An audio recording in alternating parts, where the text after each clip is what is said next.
We are with Mizzou head coach Barry Odom. His Tigers are 3-0 as they host Georgia this week. And as you've gotten to look at that Purdue game, you know, obviously a lot of things went well. You come out with the win, with the gun, and you're 3-0. Did anything stick out as you've been able to dig into the film of that game? Well, you look at on both sides of the ball, and you know, defensively didn't obviously perform the way that we need to have a chance to play winning football.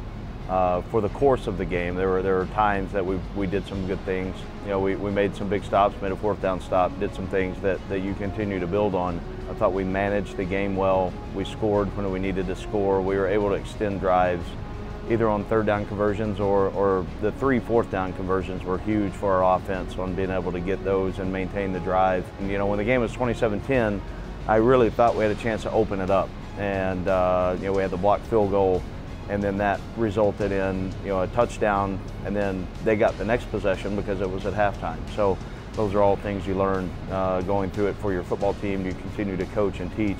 I've got to ask you about those 3 fourth down conversions because you were pretty pumped up there on those conversions. What's that like? I mean, it's probably a duly play call, but it's your decision. Yeah, ultimately. You look at the fourth downs, and every one's a little bit different, and every game's going to be different, whether you end up going forward on fourth down within the game, the flow of the game, how the other side of the ball is playing situationally, where you are on the field, score, time on the clock.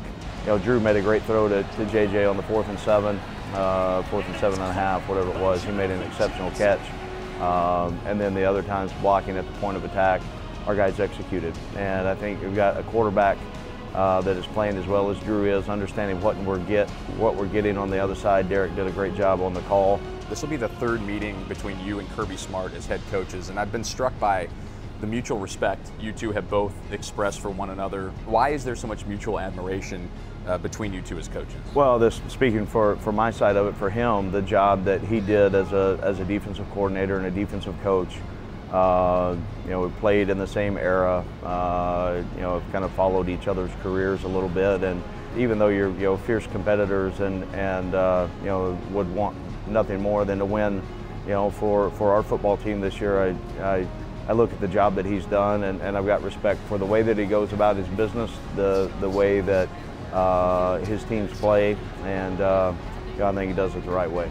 And they've obviously got one of the best teams in the country. When you sit down to start this big week of preparation, where do you start with a team like Georgia? It starts up front on watching how they perform, but they play really well up front. They've recruited well, but they coach extremely well. We've got a great scheme. At the same time, I mean, the improvement in the trenches on both sides of the ball of your program the last couple of years, and that's something that Kirby Smart mentioned when he spoke to the media this week, how impressed he is by the makeover of the offensive and defensive lines here. What do you think has been the biggest improvements up front on both sides of the ball? Well, I think the ability to recruit size and size potential. Those are things in our league week in and week out. You know, it's just the physical nature of the game on the line of scrimmage on both sides, offensive and defensive line, how important that is to have a chance. You've got to find ways to run the football, and it's hard to do if you don't have the right size, you know, offensive line.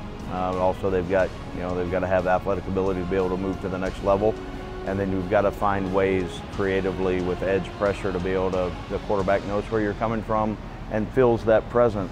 We're expecting a pretty awesome environment on Saturday. I think we're down into the hundreds, if not dozens, of tickets remaining to be purchased, so a sellout is expected on Saturday. Having played in the Zoo when it was jam-packed, coached in the Zoo when it's jam-packed, what do you tell your guys about preparing to play in that environment? Well, we're obviously excited about having a chance to play at home, and our guys obviously, you know, love the opportunity to go compete in front of our fans. You know, I don't know why it wouldn't be a sellout. Our guys have, you know, done a great job, and you just look at the course of the last 10 games, we're 9-1. Things are going in a great direction for our athletic department and program. We've got, you know, one of the best players in college football playing quarterback, and you know, our guys are hungry to go compete and want to play at a very high level. We obviously understand that, you know, the work that's got to go into this week to prepare the right way, because you know, Georgia is, if they're not the top team in the country, they're always mentioned in the top 1, 2, or 3, and it shows up on video. So a tremendous challenge and a great opportunity for us, and we're excited to play in front of our great fans. Can't wait to see you all Saturday at Mizzou, 11 a.m. right here in Columbia, Missouri. Tigers and Bulldogs. Coach, we appreciate your time and good luck this weekend. Thank you. Presented by Bud Light, official sponsor of Mizzou Athletics, reminding you to enjoy responsibly.